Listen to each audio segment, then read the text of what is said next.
Hello again. This is Dr. Alexander Rosenthal. Welcome to part 3 of Ancient Greece in the Axial Age. We have discussed first the poets, then the statesmen last time, and today we're going to discuss the philosophers. But first, I wanted you to know that we have a new course on the topic of philosophy, as well as a considerable amount on poetry as well, in the sense of dramatic poetry, Nietzsche and Socrates.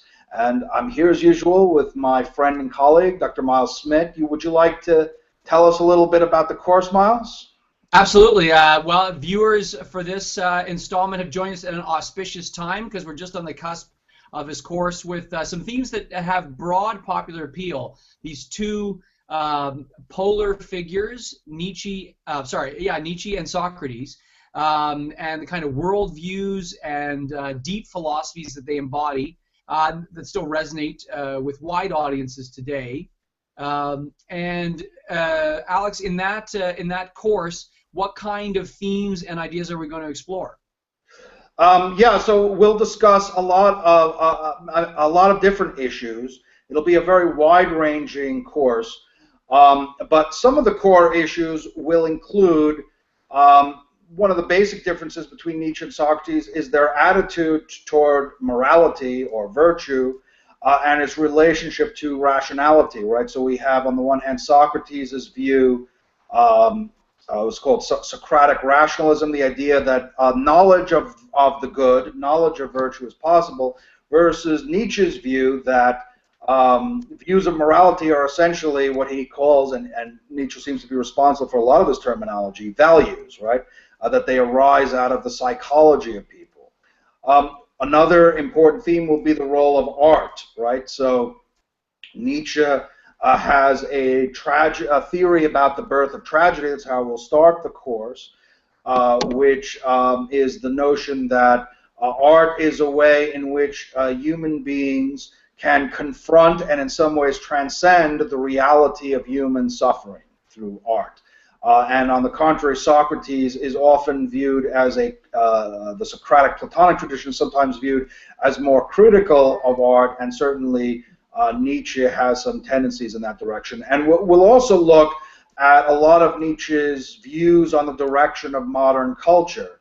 Is the theme of the death of God, the theme of nihilism, and the Superman, and all these core themes. In some ways, Nietzsche was a quite prophetic figure in terms of understanding many of the things that have gone on in our contemporary culture, and will raise the issue of to what degree is this great debate across the centuries between Socrates and Nietzsche, right? To what degree is it something sort of worth reviving again, right? Worth taking a look at these two alternative views about looking at ethics and values and the good life and culture and art, and recapitulating the argument in some sense. Well, it sounds like a great deal there that touches on the cultural realities and the reality of ideas that surround us. So that should be of interest to a great many different kinds of people. Alex, if someone were interested, what would be the easiest way for them to register? Yeah, so on the actual videos, right, I have posted the site where all the information about the course, including how to contact me, is. So just go to the website and you should see all that you need to know with respect to course content, with respect to course prices, with respect to how to register. And all the information should be there. And I hope to see some of you in our next course. If you enjoy these lectures and discussions, there'll be a lot more of that where it came from. So keep that in mind. So today we'll turn to the philosophers. Yes. Absolutely. We're concluding a kind of trio of video installments in which we've looked at the Axial Age, this term from Jaspers, as it applies to Greece, and you broke out three themes that we've been treating in order: the poets, the statesmen, and the philosophers. So today we come to the last of the three. Yeah, absolutely. And you know, a lot of people who are not familiar with philosophy, and this question has come up sometimes because, I mean, one of the reasons philosophy is not studied as much as it used to be. Some people simply ask the question, well, what is philosophy? In some sense, as you see from the words, it's a Greek invention.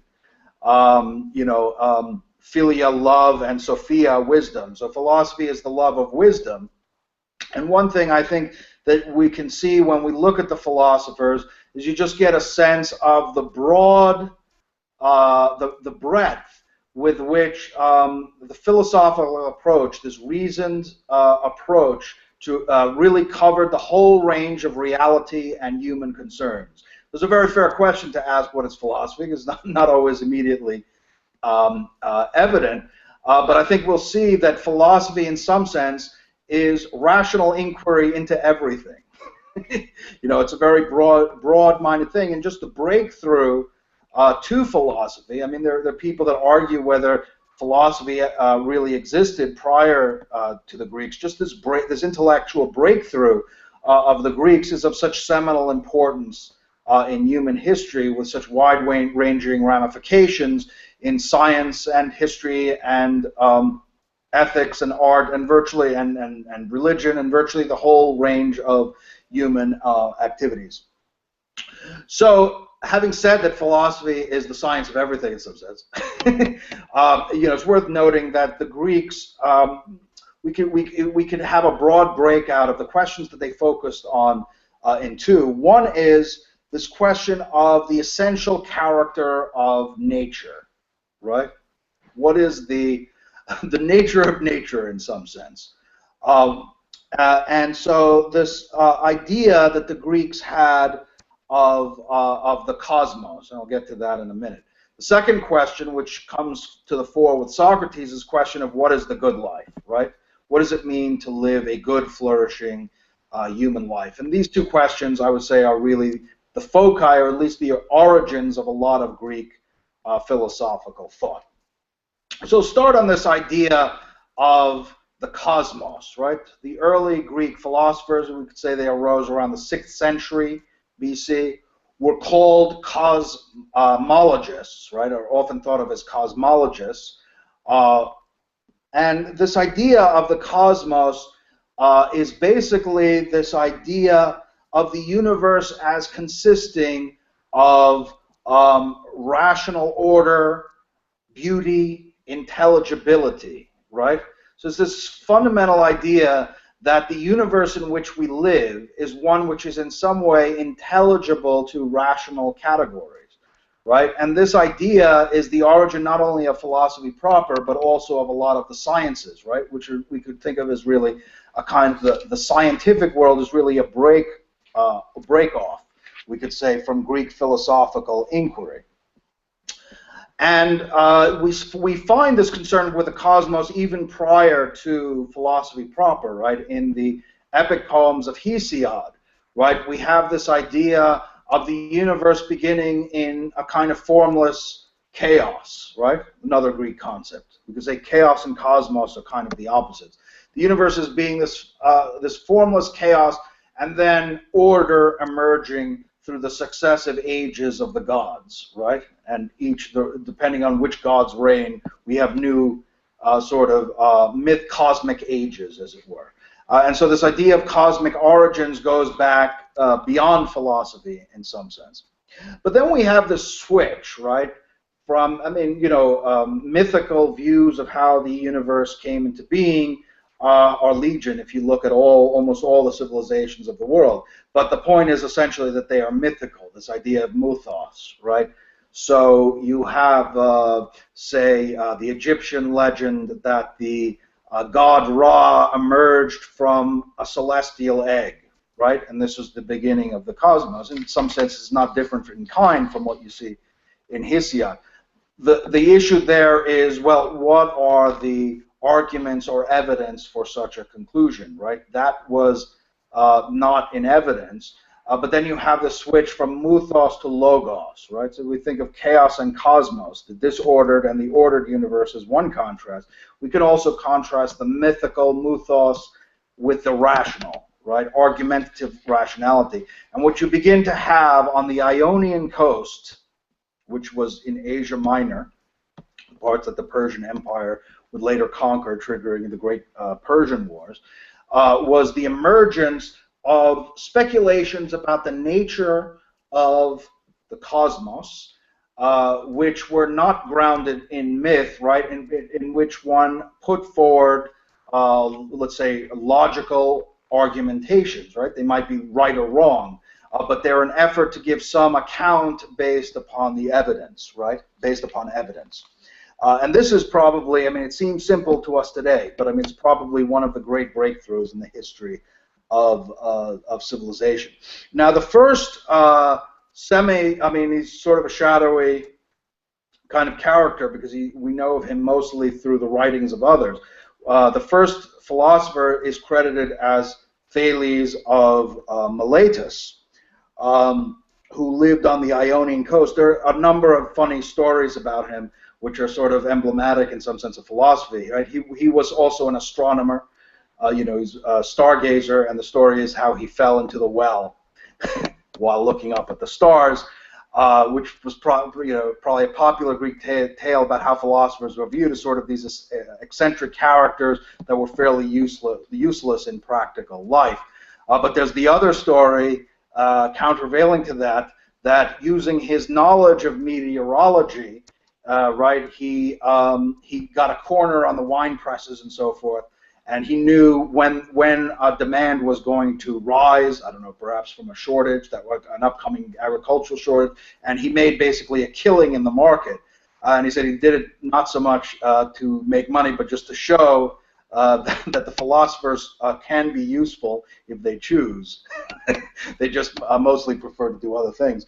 But some of his early, and he supposedly predicted an eclipse and so forth, but some of his early theories, like for example, he thought earthquakes consisted in basically the land being on water, right? So if you would imagine in the mythical worldviews, you would imagine earthquakes being seen as harbingers of the gods or punishments or this sort of thing. You would expect some sort of mythical, supernatural explanation.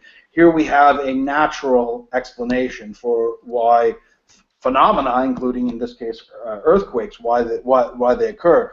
But for philosophy, what's most important is he begins this problem of the arche, the origin. What is the underlying substance, right? And all of these early cosmological philosophers are all looking for what is the unity that underlies the multiplicity of things. And Thales' answer was water. now, why water?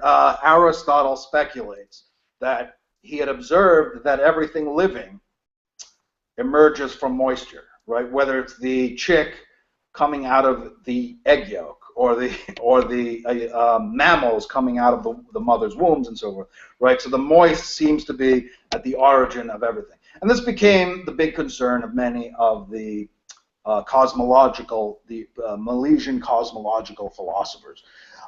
So you have Anaximenes, right, who is interested in the process of change, and he argues, I think it's through processes of condensation and so forth, changes in the density, that air is really the arche of everything, right? And here's the notion of the Greek elements, air, fire, earth, water, right? So each of them sort of had their partisans. And then you had Anaximander, who referred to the arche as the boundless, right? The apeiron, right? Without boundaries, which maybe some people think was also sort of referring back to that poetic tradition of the chaos, the primeval chaos out of things arose. He was very interested, as many of these figures were, in the heavenly bodies, and he had a theory of the origin of the solar system from the apeiron, from the boundless. There was the swirling fire, which when it cooled gave rise to the earth and its misty atmosphere and so forth, right? So you have also people, there's also perhaps some sheer wonder, right? This search for origins and how did things come to be, which we find already in the poetic question. So just takeaways. would be, one, these logical rational explanation takeaways from the Milesian philosophers would be, one, logical rational explanations for trying to explain natural events and occurrences, and two, this quest for unity underlying multiplicity, right? What is the origin? What is the single type of reality which underlies everything else, right? And this remains, I think, perennial in philosophy. Now, as we are looking at these early philosophers, one thing we notice is that this idea of change is very important, right? Whether it's condensation and rarefaction, right, and how things come to be, and how do things move from their origins, right? And so as philosophical reflections deepens in some sense, you have greater and greater interest in the very problem of change. So you have Heraclitus, who famously said you never cross the same river twice, right? Because the river is in constant motion. And so everything is in flux, right? Everything we see, certainly everything we perceive by our senses, seems to be constantly changing, right? Our bodies are changing, right? Our hair over time, right, starts to turn white if one is lucky enough to keep one's hair. Right, I mean, the natural processes of life and death, right? There's this constant processes of flux. And so with Heraclitus, you get the idea that all is becoming, right? All is change. And therefore, what has stable being, right? At the very moment you grasp the being of everything, it's already moved on, right? So this idea of the flux becomes an important theme in philosophical reflection. Then all the way on the other side, I think Heraclitus was from Thrace, but then in coming from the Eleatic school, which were in a Greek colony in Italy, and famous representatives are Parmenides and Zeno, you have the opposite view, right? So Heraclitus emphasizes everything is changing, everything is in flux, nothing has stable being, nothing can really be said to be, because at the very moment that you pin it down as this or that, it has already become something else. That's Heraclitus. Parmenides argues the opposite, all right? So what Parmenides says is, let's look at this idea of change. If something comes to be, or it passes away, right, that means it's either coming from nothing or it's going to nothing. And if it's coming from nothing, then we have to make sense of this idea of nothing.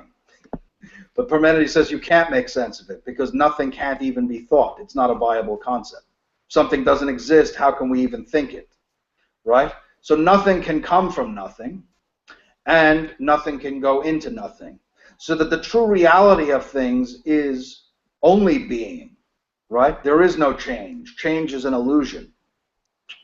And while it seems on the surface rather absurd to those of us who live in the sense world, there's a story of Zeno being thrown in front of the elephant to see if he would get out of the way, since change and motion don't exist. Nonetheless, there's an important philosophical idea contained there, which is the distinction between truth and appearance, right? As one of my former teachers, Jean-Louis Sebon, mentioned, this is a fundamental philosophical category distinction between truth and appearance. If the world is being, but we perceive change, perhaps our opinions, if you're a Parmenidean, our opinions about things are not as they actually are. And if you're not a Parmenidean, you still might need to make some account of how change is possible. And of course, Zeno, his pupil, provided the famous paradoxes. Okay, so to summarize that issue, right? So now we have Heraclitus, who is the partisan of change and flux, and says all is becoming. And we have Parmenides, who says all is being and there is no change. Now what you get are a series of philosophers, Empedocles, Anaxagoras, and the atomists, who are trying to reconcile the idea of change with the idea of a changeless reality, with the idea that nothing can come from nothing. Some, like Empedocles, talked about the four elements and their mixtures, right? Unchanging elements mixing in different combinations through principles of combination and separation. Others, like Anaxagoras, accounted for change through the unchanging intelligence, the nous, the cosmic, even divine perhaps intelligence, organizing intelligence. And maybe one of the most interesting for us in the modern age is this is the birth of the atomic theory with Democritus and Leucippus, who argue that the universe, nothing can come from nothing, so the basic elements of the universe, what he calls atoms, must be unchanging. But change is accounted for by the different arrangement of the atoms. And so here we have a theory which was remarkably revived in modern times with the atomic theories of Dalton and Niels Bohr and so forth, and which in some ways is actually very close to the current models of physics in terms of the idea of the different arrangement of atoms being what are responsible for the appearance of change. So so that, I guess that serves as a summary for the first phase of philosophy, the pre-Socratic phase. Did you have any thoughts or any ideas or anything that came to mind as we discussed that, Moss? Well, just keeping in mind the arc that we've been drawing in this trio of videos, where we've looked at the Greeks in poetry, the Greeks and the state, and now the Greeks in philosophy, you've already given us a little bit of a sense of how there's a turn from a poetic approach to cosmic questions in someone like Hesiod, who perhaps looks back to pre-Grecian civilizations and their reasonings on the universe. We're about to make a turn towards philosophers based in Athens, and you've mentioned so far some philosophers based on the Ionian coast and in Italy. Is there anything about the political environment or the city-state or the cultures in which this kind of reflection arises that it's instructive? Is there anything that's distinctive about this Greek moment in different places in the Hellenic world? Yeah, no, it's a very interesting question. It's also somewhat of a speculative question. You know, what caused the breakthrough into philosophy?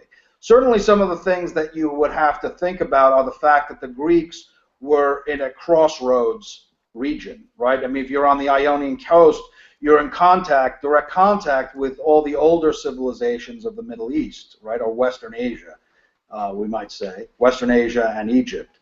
And Thales supposedly had gone to Egypt and had acquired some of his mathematical concepts. And also, probably, we might want to think about the fact that Greece, unlike some of these early civilizations, which were agricultural, river-centered cultures in Mesopotamia and Egypt, were a maritime civilization, right, thriving on trade, which means that they came into contact with many different peoples. At the same time, I would not want to be reductionist, because I think there is something new about the Greek philosophical achievement, you know, in what Copleston talks about as, you know, free rational inquiry into the nature of reality. This is not something that one finds many examples of. The closest argument, I would say, would be India, where there are some philosophical systems connected with the religious and mystical culture of India that we could call. But this free inquiry, rational inquiry into nature based upon argument and evidence, is something entirely, not entirely, but I mean in many respects new, even though some of the tools for it came from earlier civilizations. And I would say one of the reasons it's important is one of the characteristics of modern Western civilization is its scientific character, right? I mean, the importance of the sciences. Perhaps there's a unique importance given to the development of the sciences. If you look at why did the scientific revolution happen in Western Europe in the 16th and 17th and early 18th centuries, right? A lot has to do with the fact that this notion of rational inquiry into nature, this notion of the cosmos, this notion of the intelligibility of the universe to human categories, the notion also of mathematics, which we'll get to, and the Pythagoreans, I'll mention them, right, were very important in the development of mathematics. All these things are part of the Greek heritage. So I think we can say both those things, right, that there's both the importance of a crossroad culture in contact with earlier civilizations, without taking away from sort of the great individuals who are responsible for this breakthrough in human thought. Does that seem fair?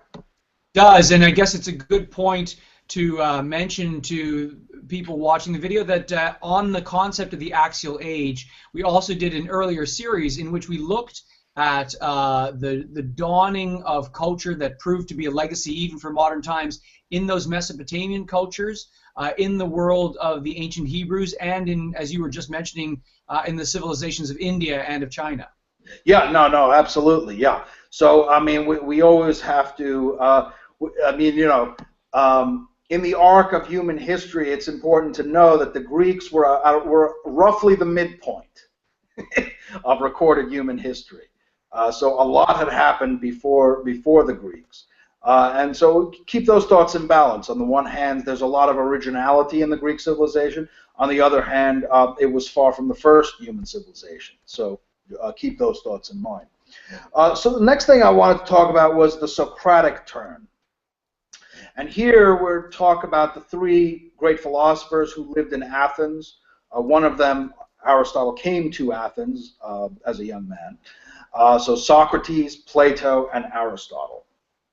And we'll deal with a lot of these philosophers in depth elsewhere, but I just wanted to mention a few things about them because this is really the core, the culmination of the Greek philosophical tradition.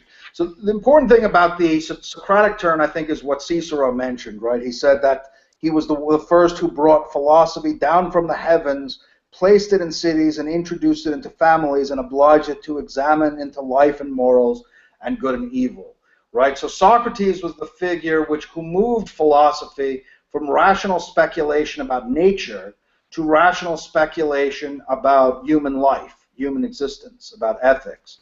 And this is important, I think, also for thinking about the range of Greek reason. There's a term used by Mariton, the range of reason. In some ways, I think we could argue that reason was seen as broader in Greek times than in our times, where oftentimes science is thought of as rational, whereas people don't necessarily think of moral values as rational. That has a lot to do with the Nietzsche-Socrates argument, which is the topic of a course. But anyway, Socrates is the figure who raises the problem of the good life.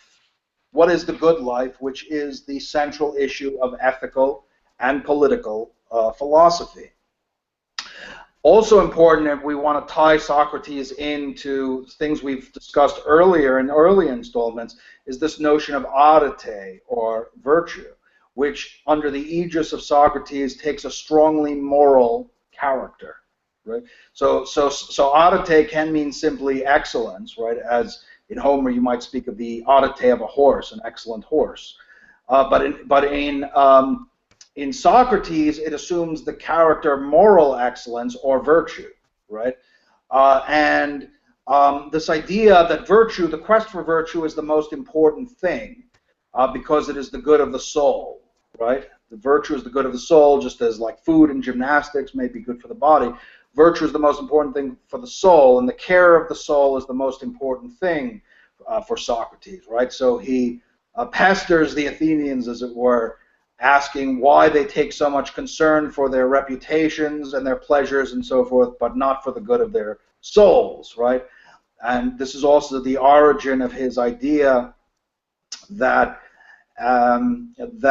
it's better to suffer than to do wrong, right? Because one harms the body, suffering wrong, but doing wrong harms the soul, which is a worse thing, right? So the importance of the cultivation of virtue and of the good of the soul. Another basic confidence in Socrates is the idea that arete is a form of knowledge. In other words, that knowledge of the virtues is possible, although clearly very difficult, and that searching for it is the most important thing in our lives, right? So his famous phrase, the unexamined life, in the Apology, the unexamined life is not worth living. He thought that this should be the absorbing passion, we could say, of our lives, the quest for the virtue. And although he said that, and so also, you know, what Strauss called the zetetic life, Leo Strauss called the zetetic life, this life of inquiry, this life of quest, right? Socrates famously said that his wisdom consisted in the knowledge of his ignorance, right?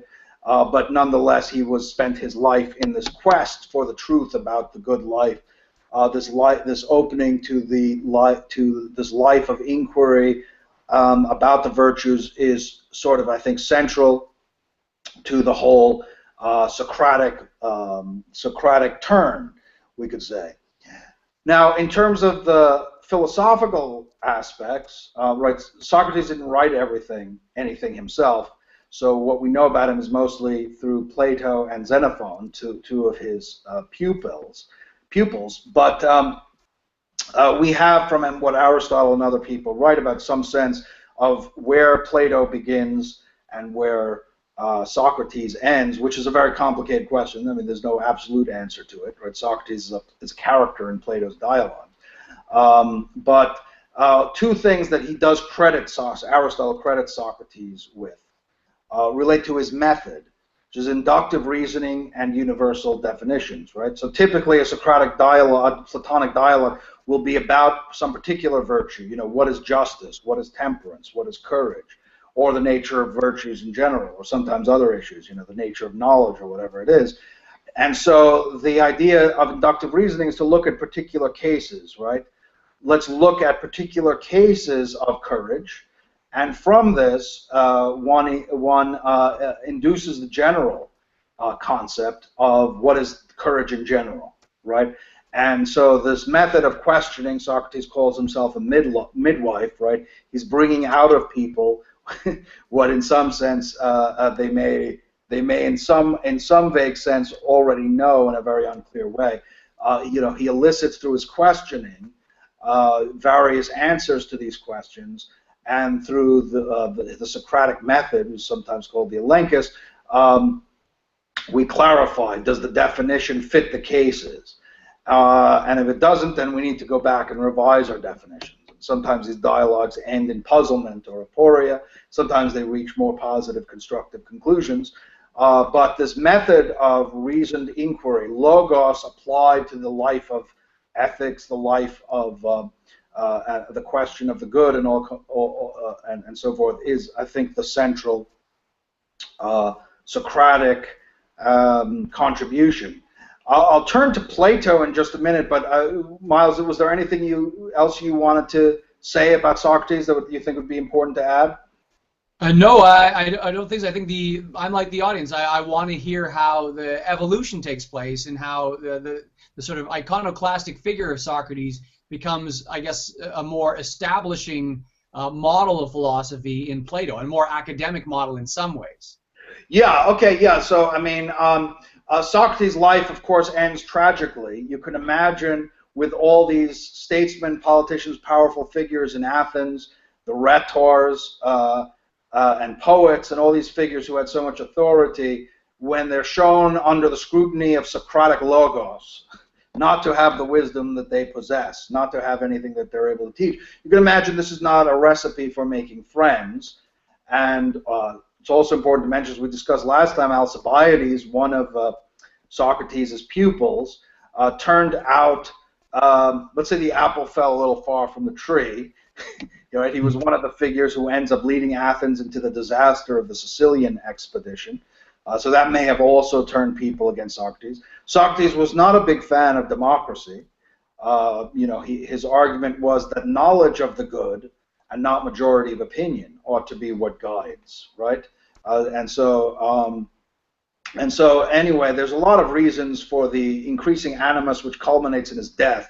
And Socrates may have been a more or less forgotten or semi-legendary figure, but for the fact that his pupil, particularly, since we're talking about philosophy, Plato, sort of recreates the figure of Socrates as this dramatic character in his dialogues. And that is the Socrates we know, right? I mean, it's very difficult to get to the real Socrates, but the Socrates who appears as a character. Now, I think it's important to maybe discuss a little bit where Socrates and Plato may differ, because I believe Aristotle talks about Plato's theory of forms as being something that was in Plato but not in Socrates, right? Even though Socrates continues as the spokesman in the later dialogues of Plato. What is this idea of forms? Well, you could think about take the idea of a square, right? Maybe a geometric figure might be the easiest way to imagine it. You know, the individual squares that you see, none of them, if you put them under an electron microscope, would be a Euclidean square, which is literally 2 dimensions, and perfect in all respects, right? And all of them also pass away, right? And yet the idea of a square seems to have some kind of reality which survives the disappearance of the individual squares, right? And so Plato surmised that these forms, in this case the idea of a square, right, are these universal, unchanging, eternal ideas are the true realities, of which the sensible realities are the copies in some sense, right, imitations in some sense. And this goes back actually to the issues we just discussed in the natural philosophers, or in the post-natural philosophers like Parmenides and so forth, right? So you have the idea of truth and opinion, and truth being connected to what is unchanging and eternal, and opinion being connected to the sense world, right? You have, of course, in the Republic, this famous image of the cave, where these people are chained and looking at a world of shadows coming from, you know, the images behind them, which they can't see, and they've all this time taken these shadows to be the realities. But then, as they emerge from the darkness of the cave to the brightness of the true realities, right? They realize that what they've seen as appearances and shadowy existences, right, are not the true realities. And this is how Plato thinks about the forms. Now, one of the dialogues which is thought to be very Platonic rather than strictly Socratic would be Plato's Republic, perhaps the most famous book in the Platonic corpus. And I think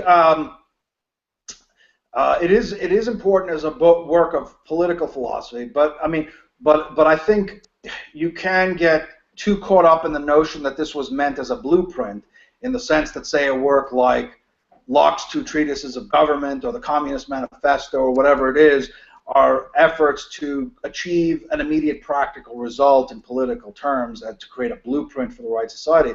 You know, Jaeger's discussion in Book 2 of Paideia, I thought, was interesting because he takes Paideia to really be the whole central theme of the Republic, right? If we think of it as a political work, principally, we might be a little shortchanged relative to thinking about it as a work about education, because the great bulk, if you look at it, the great bulk of the work is concerned with the education, the right education of the rulers. And what do we see, right? So we talked about Paideia as being, you know, connected with poetry, right, and gymnastics and so forth. And we have, of course, Plato's critiques of the poets, right, and his view that by sometimes exalting as great and noble figures, you know, people who do terrible things, or showing the gods to be fickle and unjust at times, as in the Homeric ethos, or music, which according to Plato could have a positive or a negative impact on the education of the soul. He wants to reform the poetic aspect of Greek Paideia, right? That aspect of music, by the way, Alan Bloom said that's the thing in the Republic modern students always get most annoyed about. The fact that he wants to censor music and so forth because he thinks of it as potentially morally corrupting. We all know how much passion musical taste inspires. I think we can, but that in a way gives not necessarily credence to where Plato wants to go with this precisely, but it gives credence to the notion that music does inspire the passions in some sense, right? That there's a great attachment to it. But if you think about it, right, so the rhetorical view of Paideia of education would be the idea of preparing someone for a life of citizenship, for power within the polis, right? But in the Republic, Paideia is reconceived as about the ascent of the soul, right? Think about Plato's cave, right? It's about this motion from the world of sense and flux to the unchanging world of forms.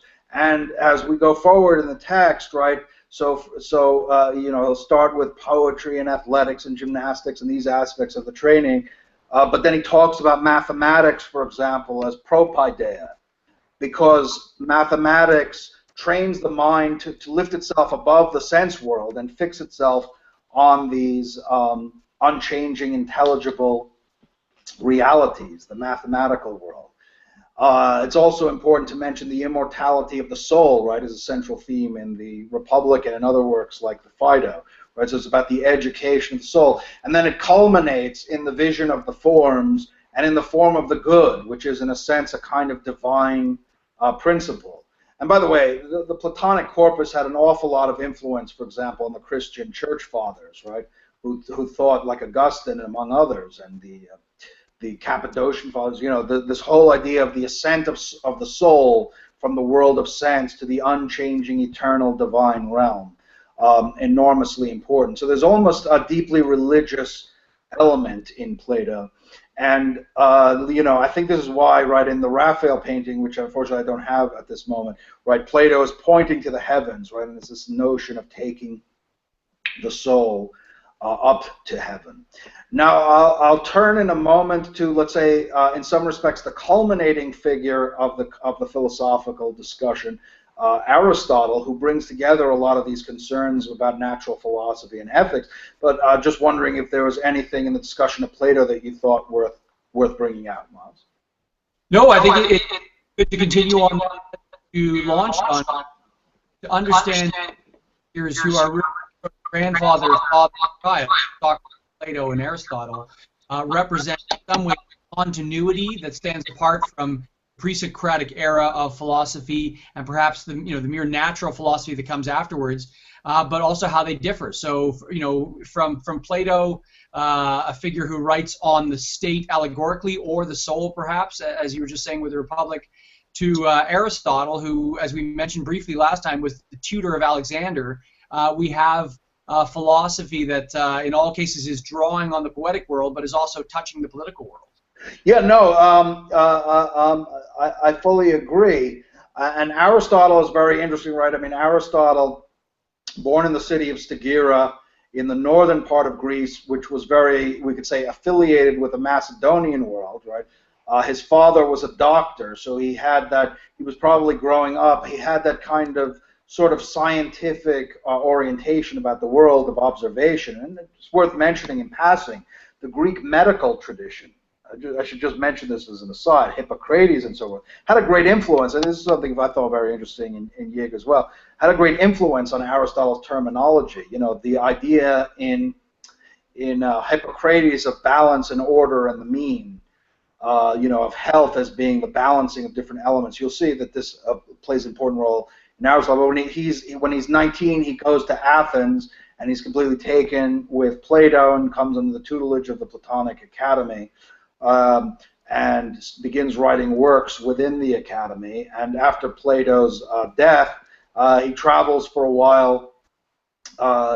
He goes to a fellow academician in Asia Minor, who rules a city in Asia Minor, ends up being killed by the Persians, but not before Aristotle married his daughter, Pythias. He didn't marry Aristotle's daughter. He married Hermias' daughter. Important to make that clear. And then he leaves to go to Macedon, where he always had connections, and is given, let's say, funded research by Philip of Macedon and care of the education of his son, Alexander. Alexander famously said that my father gave me life, but Aristotle taught me how to use it well. Now, whatever you think about Alexander, it's certainly high praise from a significant figure in history. Aristotle ended up, when Alexander became king, ends up going back to Athens and staying there until the death of Alexander, where he comes under threat because of his ties to the Macedonians, who, the Athenians, as we discussed last time, resented Macedonian rule, hegemony, and Aristotle came under threat, and he famously said, "I won't give Athens a second chance to sin against philosophy." First time being, of course, Socrates, so he leaves. Now, So, like I said, Aristotle's thought, I mean, very hard to summarize. We have a whole video devoted just to Aristotle. I'll just say a couple of things. One is Aristotle's philosophy from this really brings together natural philosophy, the concerns of natural philosophy that we've discussed, and the concerns for ethical philosophy. And I think if we want to find a big tie-in, it's this idea of telos or purpose, right? So Aristotle believes that in nature things act towards ends, right? As for instance, the embryo has a telos within it to become a full-grown adult of whatever species, right? Or the seed has the tendency within it to become the plant, right? There are things within nature act for ends, and each thing has an end which is defined by its function. And so in his ethical philosophy, the question is, what is the telos of man? Right? What is the function of man? And Aristotle concludes that the function is going to be what distinguishes it from everything else. So, you know, if I were to ask what is the function of a nutcracker, well, it might, if it's nice, be a nice piece of decoration or whatever it is. But we would call a good nutcracker one which does what a nutcracker does well, namely crack nuts. So the question would be, what is it that defines the function of man as such? And Aristotle argues that it is reason, right? And therefore the good life for Aristotle will be the life of reason. And he says, in the Nicomachean Ethics, he says, such a life as this, however, will be higher than the human level. Not in virtue of his humanity will he achieve it, but in virtue of something within him, which is divine. If then the intellect is something divine in comparison with man, so is the life of the intellect divine in comparison with human life, right? There's the idea of reason being, in some sense, the divine within humanity, and the good life as being the life of reason, which will mean the cultivation of two kinds of virtue, which Aristotle distinguishes much more clearly than Plato.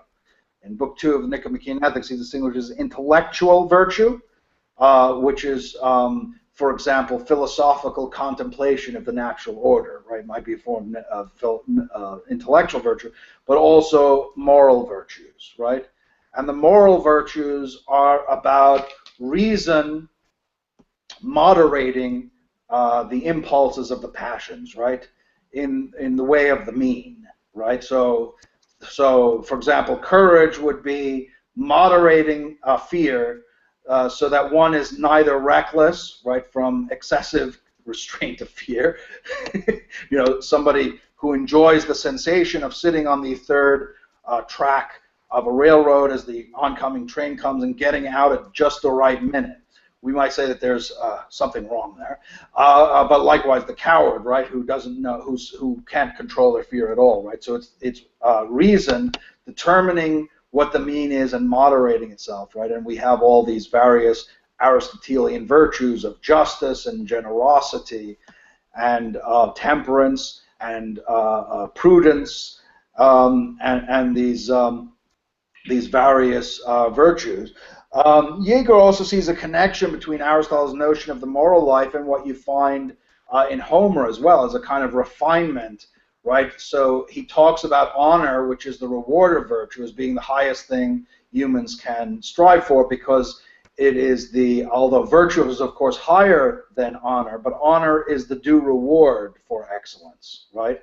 And therefore is in some sense the highest thing. He talks about, for example, to be able to give benefits, right, brings more honor to a person than receiving benefits, right? So he talks about taking possession of the beautiful or the noble, right? And I think we can see in this willingness to sacrifice, finding nobility in the willingness to sacrifice for the good of one's friends, for the good of others, right, is a part of this, we could say, notion of nobility, which is important, or has been a theme in Greek culture since Homer, but it's given a kind of philosophical refinement in this idea of the great-souled man of Aristotle. Now, in terms of natural philosophy, Aristotle was, like the early cosmologists, fascinated by the notion of change, right? And it's here, we won't go into the details, but it's here that many of the most important concepts in the history of philosophy come to the fore, of the different kinds of causes, right? He talks about four causes, of the distinction between form and matter, of the distinction between substance and accident, of the distinction between the potency and actuality, right? All these very fundamental distinctions come to the fore in Aristotle in his analysis of the very concept of change, right? And he also, Aristotle is also considered the founder of logic, right? Through his analysis in 6 books, which together form the Organon, form logical treatises about deduction and demonstration, as well as about induction. This is one of the basic elements of the scientific method to this day. Even Francis Bacon, who was very critical of Aristotle on many points, talks about induction and the influence of Aristotle on his thought, right? So even though many of the people piled on Aristotle, we could say, during the scientific revolution because of the immense authority which he enjoyed and the fact that some of his particular opinions happened to be wrong, but I think we can't forget the fact that the very methods of induction that Aristotle used and the various categories of the sciences which Aristotle more or less created, you know, physics and biology and subsets like embryology and so forth, not to mention his works on rhetoric and poetry and countless other topics. I mean, this wide-ranging, you know, rational approach to virtually every sphere of human knowledge has so influenced the very scientific revolution, which was often negative on him. I think it's one of the ironies in history, right? I mean, we could raise the question, would there have been a scientific revolution without a figure like Aristotle? So, I mean, obviously, I could speak about Aristotle all day, but I think these basic categories of logic, natural philosophy and metaphysics, ethics and politics, I mean, give a sort of a range of the Aristotelian corpus. Yeah, I mean, to start on his political philosophy, which would be another thing which is enormously influential, would be a video, I think, in and of itself. So I'll just stop there. Do you have any thoughts? I mean, I think that this pretty well closes. I tried to sort of summarize briefly those three, you know, so the contributions of those three figures. And do you have any thoughts, Miles? Absolutely. Well, you've already mentioned that we have prior video installments in which these figures are discussed at greater length, and I think you opened a topic which helps explain why we are discussing all of this under the heading of the Axial Age. We are talking about figures who, although now the better part of 2,000 years removed from us, more than that really, more than 2,000 years removed, still carry enormous clout. So the Hippocratic Oath, which until current times, or at least recent times, is the underpinning of medical ethics, Aristotle's Logic, which you just mentioned, but also some of his biology, which I guess was cited as paternal by figures like Darwin, and of course Euclid, which I think you may be about to delve into, and you know is essential for getting our kids to understand geometry in its rudiments. Yeah, no. You know, I mean, one of the things after Aristotle, there are important schools of post-Aristotelian Greek philosophy, like the Stoics and Epicurus. But I thought, for reasons of time, it would, and also because of the importance of science in our contemporary world, it might be more interesting to talk about the important, some of the important scientists and mathematicians of the Greek world. And another reason why I think it kind of works is because science developed quite a bit after Aristotle. You know, after Aristotle's time, there were many important developments in the sciences, which takes us to the end of the period just about that Philosophers called the Axial Age, about 200 BC. And if you remember, so Alexander the Great conquers what was then called Asia, which meant Western Asia, the Middle East, effectively. And this meant the spreading of Greek culture through the Asian world. And one of the important cities that he founded was Alexandria in northern Egypt. And a fair number of these, there's of course a famous library there, and a fair number of these figures belonged to this Greco-Alexandrian culture. So Euclid, right? So Euclid, again, is one of those figures. I mean, he's still essentially the foundation of high school geometry to this day. He was virtually the only the Euclidean geometry is basically the only kind of geometry up until about the 19th century where alternate forms of geometry were kind of developed. And I think what's important about Euclid, who we know was a teacher in Alexandria, according to the ancient sources, just a little bit after Aristotle, I guess, in the 3rd century BC or so. So the importance of Euclid, I think, is we have this, he gathered together the available geometrical knowledge, which, was substantial. You have a tradition going back to Pythagoras of geometry in Greece. He gathered it all together into a single work, The Elements, which is based upon 5 simple axioms and theorems derived from these, right? So we have the entire system of geometry derived through rational deduction from a very small set of axioms, right? And I think the marvelous thing about this, right, all these complex theorems derived from 5 simple axioms, the marvelous thing about this is, one is as a training of the mind, philosophers as well, right, like Spinoza and so forth, right, just thought that the deductive method was just an ingenious way to try to argue. So as a training of the mind, and also in terms of its practical, geometry's practical importance for the scientific revolution as one of its foundations, right? I mean, think about something like the general theory of relativity is largely a geometric theory, right? So about the nature of space and so forth. So with these 2 elements of Aristotle's induction and developments like Euclidean geometry, you have a lot of the basis for the scientific revolution. Now, one of the figures who, in what we could call applied geometry, showing how the interaction between mathematics and the development of the sciences, one of the figures I think is fascinating is Eratosthenes, right? So Eratosthenes is his most famous feat was the calculation of the diameter of the Earth, right? So he knew in a city of Syene in the southern part of Egypt, right? It was known from the fact that the sun cast no shadow at noon on the summer solstice, right? It was known that that was the only time of the year where the sun cast no shadow because the sun was in the zenith of the sky, which meant the sun was directly overhead. So he knew that that was the case, right, in the city of Syene. And so what he did was he calculated the shadow at the exact same time, noon, summer solstice, in his own city of Alexandria in northern Egypt, right? What he found was that the angle was 7.2, right?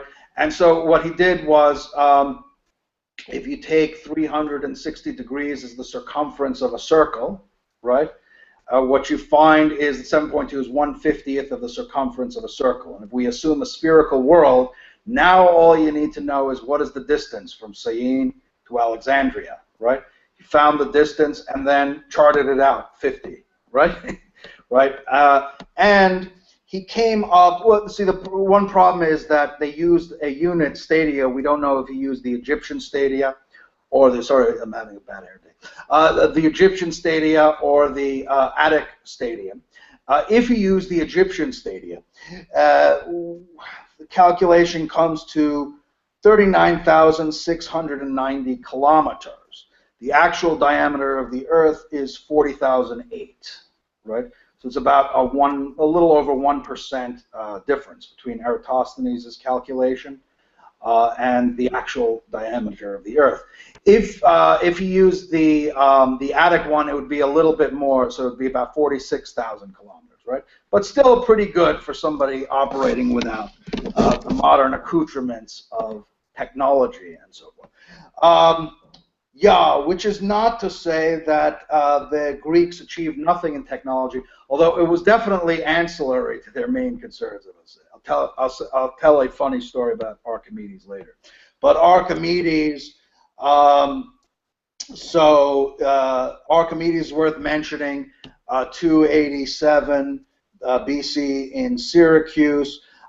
So there's the story told that the king Hero of Syracuse, he was in his employ basically, and he had the suspicion that the goldsmith was sticking other metals in and coming away with some of the gold. So he wanted some way to figure out if this was true.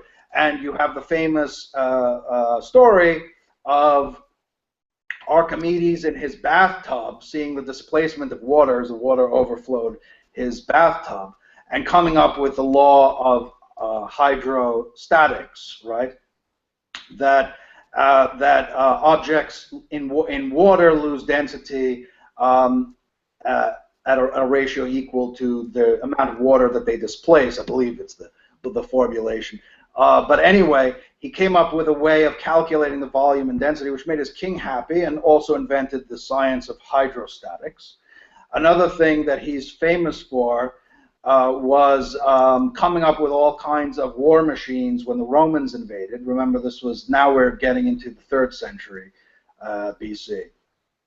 So you had the Punic Wars and so forth, right? And the Romans came, and he held them back for a while with all kinds of war machines that he built, including, there's the story, we don't know if it's apocryphal, that he was able to burn Roman ships using mirrors and things like that, which would have been pretty interesting to watch. You saw sort of these Star Wars rays coming out of Syracuse blasting Roman ships. It would have certainly been a spectacle if that was the case.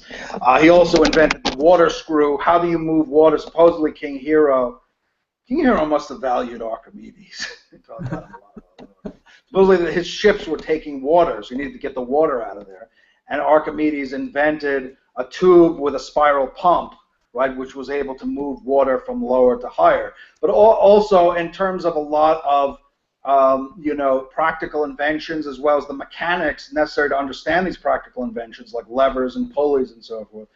Archimedes, we could say, prior to the contemporary scientific, not contemporary now, but the modern scientific revolution in Western Europe, that it was certainly one of the pinnacle moments in the practical history of science. Who else to mention?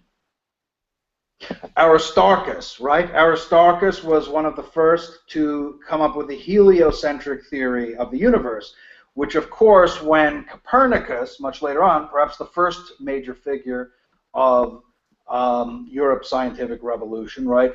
When he realizes that in order to keep the Ptolemaic system, where the Earth is at the center of the solar system, in order to get it to work in terms of the motion of the planets and the fact that they recede as well, you need to create all of these epicycles, right? Meaning these little orbits within the orbits, right? The system was getting awfully complicated.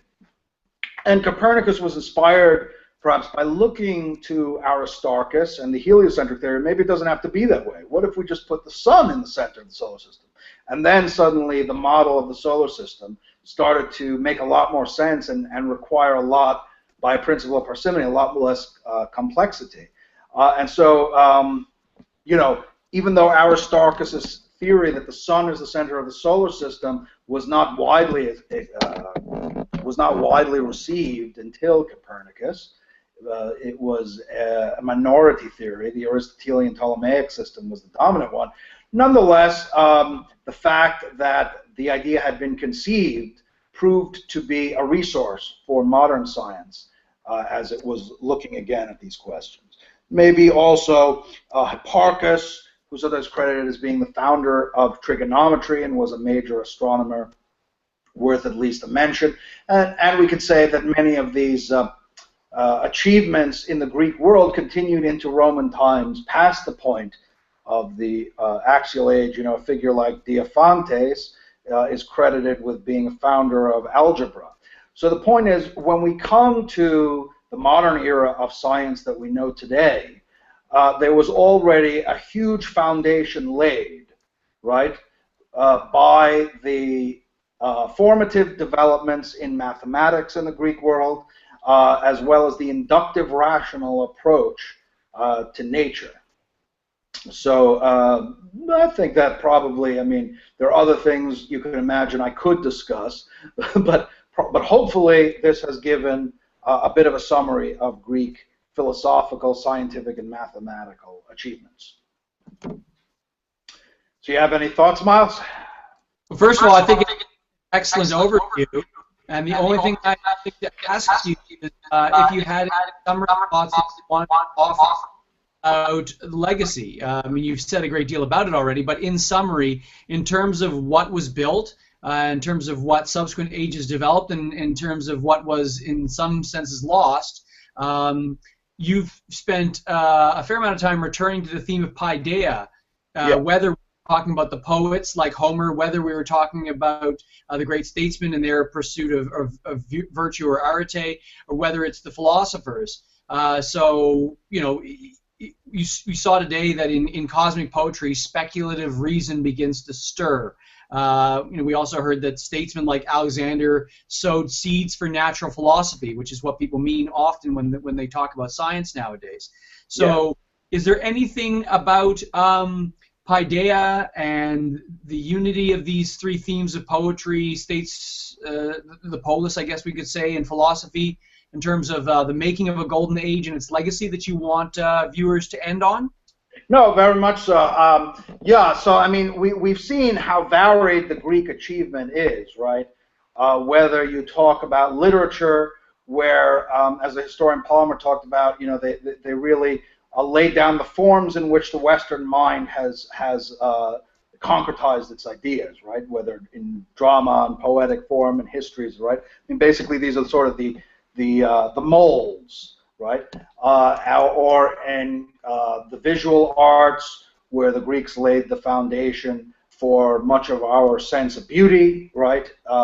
And proportion that was very much revived in the Renaissance. Whether in the whole language we use to discuss politics of democracy and aristocracy and monarchy and the citizen and you know, autonomy and all these fundamental concepts of our political life, or in the very wide-ranging Greek rational exploration of the whole realm of reality, including ethical life and what is the good life, including the nature of the cosmos and so forth. What unifies them all, I think, is probably, as you alluded to, this idea of paideia, which is the idea of, remember, we go back to Glaucus, right? Ever to excel, always to strive for the highest arete, to strive for excellence, the full realization of human capacities, right? And I think the Greeks showed what that can mean, right? In a very rounded way, right? Developing the body even, right? Developing our artistic faculties, right? And our capacity for artistic creativity. Developing our intellectual faculties, developing the moral virtues, developing the many-sided capacities and potencies within human nature in the splendor of their achievement. I think we can see that concretized in some sense, right?